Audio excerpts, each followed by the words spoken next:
नमस्कार साथियों, the dignity के यूट्यूब चैनल पर मैं आशुतोष आप सभी का स्वागत करता हूं और उम्मीद करता हूं कि आप सभी स्वस्थ होंगे और अपनी तैयारी में लगे हों। दोस्तों, आप सभी विद्यार्थियों को पता है कि आपका राजस्थान के अंतर्गत संगणक जो है उसका पेपर जो है वो संपन्न हो चुका है। आप सभी विद्यार्थी संगणक का पेपर जो है वो देकर आए होंगे। अब सबसे इंपॉर्टेंट ये है कि अब बच्चों के दिमाग में ये है कि ये जो संगणक का पेपर हुआ है, अब इसमें हमने तो अपना आपका रोल जो है वो तो निभा दिया। अब इसकी कट ऑफ कितनी जा सकती है ताकि हम आगे के लिए जो है वो सिक्योर हो सके, तो उसकी चर्चा करना जो सबसे ज्यादा आवश्यक है और विद्यार्थियों के दिमाग का ये प्रश्न भी है। विद्यार्थी जैसे एग्जाम देकर आता है तो उसके दिमाग में सबसे पहला प्रश्न यही आता है कि हमें यह पता चल जाए कि भाई कट ऑफ कितनी जाती है ताकि हम थोड़ा सा सिक्योर जोन में जो है वो अपने आप को महसूस करें। तो आज हम इस कट ऑफ की ही चर्चा इस वीडियो में करेंगे। हमारे पास जो डाटा प्राप्त हुआ है उसके अनुसार हम आपको एक एक्सपेक्टेड कट ऑफ जो है वो बताएंगे। तो वीडियो बहुत छोटा सा होगा, वीडियो अंत तक जरूर देखेगा। और यदि आपको लगता है कि वीडियो आपको जो है सही नॉलेज दे रहा है या सही सटीकता के साथ आपको जो है कट ऑफ बता रहा है, तो चैनल को सब्सक्राइब करिएगा, क्योंकि आपका छोटा सा समर्थन हमारे लिए बहुत ज्यादा आवश्यक है। आप सभी को पता है दोस्तों, ये जो एग्जाम संपन्न हुआ, इस एग्जाम में एक बहुत अच्छी बात हुई है, या एक अच्छी बात कहें या अचरज वाली बात कहें। इस बार जो फॉर्म भरे गए, आप सभी को पता है कि फॉर्म की संख्या लगभग 1,80,000 थी। जो फॉर्म भरे गए उसमें महिलाओं का परसेंटेज 70% से अधिक था। ठीक है, चाहे वो जनरल कैटेगरी का रहा हो, ईडब्ल्यूएस का रहा हो, ओबीसी का रहा हो, एससी एसटी का रहा हो, पुरुष से ज्यादा फॉर्म भरे गए हैं महिलाओं के द्वारा। और ये एक प्रकार से आपका अगर विमेन एम्पावरमेंट की अगर बात की जाती है तो यहां से आपका धरातल से दिखता है कि हाँ, यहां पर आपका जो है महिलाओं की संख्या जो है वो पुरुषों से बहुत ज्यादा है फॉर्म भरने में। और आपकी पोस्ट संख्या जो है वो आपको बहुत अच्छे से पता है कि भाई पोस्ट जो है वो 583। फीमेल का आपका परसेंटेज 70 है और मेल का आपका परसेंटेज 30 है फॉर्म भरने में।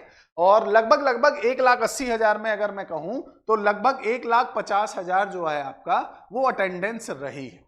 मतलब आप ये मानकर चले 80 to 85% अटेंडेंस रही है इस एग्जाम में, जो कि काफी बेहतर है। अधिकतर एग्जामों में ऐसा होता है कि आपका विद्यार्थी फॉर्म तो भर देते हैं, 25 लाख 50 लाख ऐसे फॉर्म भर जाते हैं।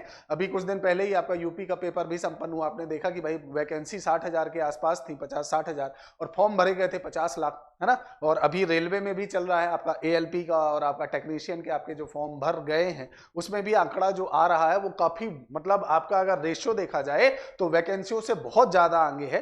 तो यहां पर अगर देखा जाए तो लगभग आपका वैकेंसी 583 थी और फॉर्म संख्या जो है वो लगभग 1,80,000 थी और अटेंडेंस जो है वो 1,50,000। अब अगर हम एग्जाम की बात करें तो आपको पता है कि भाई आपका एग्जाम जो है वो 100 क्वेश्चन वाला था, 100 नंबर वाला था। और उसमें आपका जो है 2 घंटे का आपको समय दिया गया था और नेगेटिव मार्किंग 1/3 थी। 1/3 नेगेटिव मार्किंग काफी अच्छा आपका जो है माना जाता है। अब इसमें जो जनरल नॉलेज वाला पोर्शन था वो तो थोड़ा ठीक था। कुछ विद्यार्थियों से जो हमारे पास कमेंट आए हैं उसके अनुसार कि जनरल आपका जो पोर्शन है वो थोड़ा मॉडरेट था, मतलब बहुत ज्यादा इजी नहीं कह सकते लेकिन हाँ मॉडरेट था। लेकिन बाकी जो पोर्शन है उस पोर्शन में आपका जो है अच्छा खासा मेहनत करने की आवश्यकता थी। तो अगर हम इसको 3 कैटेगरी में बांटे, इजी, मॉडरेट और हार्ड में, तो एग्जाम का जो लेवल था लगभग 20% जो है वो इजी लेवल में था और मॉडरेट में आपका जो है 30% के आसपास था और हार्ड लेवल जो है वो 50% के आसपास था। और इसीलिए अगर हम कट ऑफ की बात करें तो कई सारे आपका जो है शिक्षक जो है और कई सारे आपके चैनल जो है ये बता रहे हैं कि कट ऑफ जो है 80 के पार जाएगी, लेकिन ऐसा होना संभव नहीं है, क्योंकि 80 तक कट ऑफ वहां जाती है दोस्तों जहां पर आपका जो है एक तो नेगेटिव मार्किंग नहीं होती और दूसरा एग्जाम का लेवल आपका जो है वो बहुत नीचे होता है। लेकिन ये दोनों चीजें इस एग्जाम के साथ है, आपका नेगेटिव मार्किंग भी है, 1/3 नेगेटिव मार्किंग है और दूसरा आपका जो लेवल है वो बहुत अच्छा लेवल है। तो आपका इजी लेवल जो है वो 20% के आसपास है, मॉडरेट आपका 30% और आपका हार्ड जो है वो 50% के आसपास है। इससे पहले आपका जो एग्जाम हुआ था 2020 का फॉर्म था 2021 में, उसमें लगभग आपका जो है जनरल की कट ऑफ जो है वो 68% के आसपास गई थी, ओबीसी की 67% और 66% के आसपास जो है वो ईडब्ल्यूएस की कट ऑफ गई थी। इस बार जो है थोड़ा सा ग्राफ ऊपर जाएगा, क्योंकि आप कंपटीशन लेवल अगर यहां पर देखेंगे तो कंपटीशन लेवल पिछली बार से ज्यादा है, तो ग्राफ थोड़ा सा ऊपर जाएगा। आपका ज्यादा समय लेते हुए आपका जो है सीधे आपको कट ऑफ बता देता हूं मैं, ताकि आप भाई जिसके लिए उपस्थित हुए हैं, कई बार बच्चों के कमेंट आ जाते हैं अरे सर इतनी लंबी वीडियो क्यों करने की आवश्यकता नहीं है, कट ऑफ बताओ। तो आपकी जो कट ऑफ है वो यहां पर है कि जनरल की कट ऑफ 71 से 73% के बीच में जाएगी।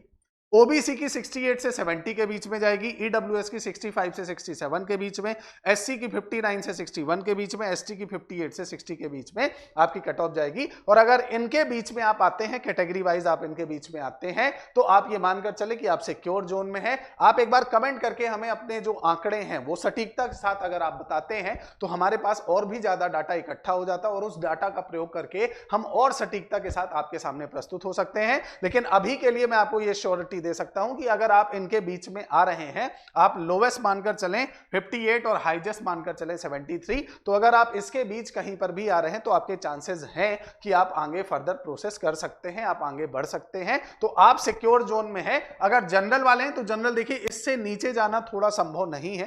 हो सकता है कुछ विद्यार्थी कहें कि नहीं इससे नीचे भी जाएंगे, लेकिन आप एग्जाम के लेवल को और एग्जाम में आपका जो अटेंडेंस है अगर आप उसको देखकर चलेंगे तो दोनों चीज को कंपेयर करने के बाद आपको पता चलेगा कि हाँ 71 से 73 के आसपास जो है वो कट ऑफ आपकी जनरल की जाएगी। ओबीसी 68, ईडब्ल्यूएस 65, 59 एससी और 58 एसटी।